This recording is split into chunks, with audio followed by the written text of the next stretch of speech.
Welcome to Sandwiches of History. Today from the old Vanity tea room recipes published in 1927, we're going to be making the peanut butter and marmalade sandwich. No, it's not just peanut butter on one slice of bread and marmalade on another. The unusual thing about this recipe is they want us to mix marmalade with peanut butter, and one of the questions I always get when making these sandwiches is, what kind of peanut butter am I using? Okay, a real brief history of peanut butter.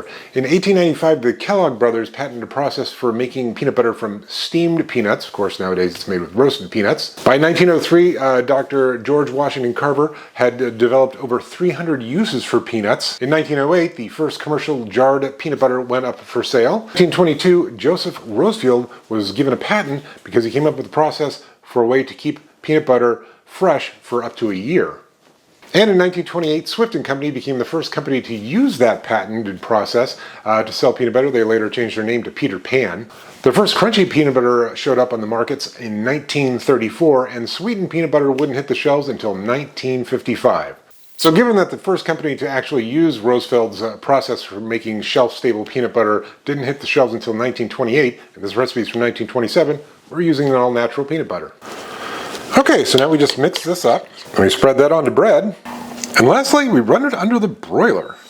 I had to let it cool down a little bit, that got quite hot. Alright, let's give this peanut butter and marmalade sandwich a go. Still quite hot. It is interesting to be eating hot peanut butter on a sandwich. I'm not used to that. But I mean, it goes really well with the orange marmalade. Orange marmalade has a little bit of bitterness, but it also has a lot of sweet. I mean, this tastes fine.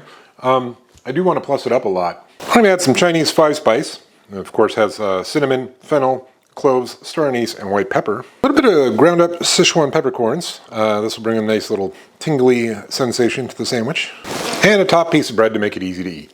Okay, let's give this peanut butter and marmalade sandwich plussed up with Chinese 5-spice, a little bit of ground up Sichuan peppercorns, and a top piece of toast a go. The Chinese 5-spice works really well with orange. It works really well with the sweetness of the marmalade. It works really well with the nuttiness of the peanut butter. And because the peanut butter was hot, that's kind of why I wanted to go into savory territory. The Sichuan peppercorns are bringing a little tingly numbness to the party, which is a lot of fun, and now it's easier to eat. Well, I gotta say, the original peanut and marmalade sandwich, interesting. I've never seen it where they ask you to mix the peanut butter and the marmalade together in advance, but I don't know. And then running under the broiler, I don't know, it was good. I'll give it a 5, 5.5. Plussed up with the Chinese 5-spice and a little Sichuan peppercorn and a top piece of toast, it's like a 6.5, 7. That is actually quite tasty. I'm definitely going to finish that, and I might make the plussed up version again. That was quite good. All right, see you tomorrow.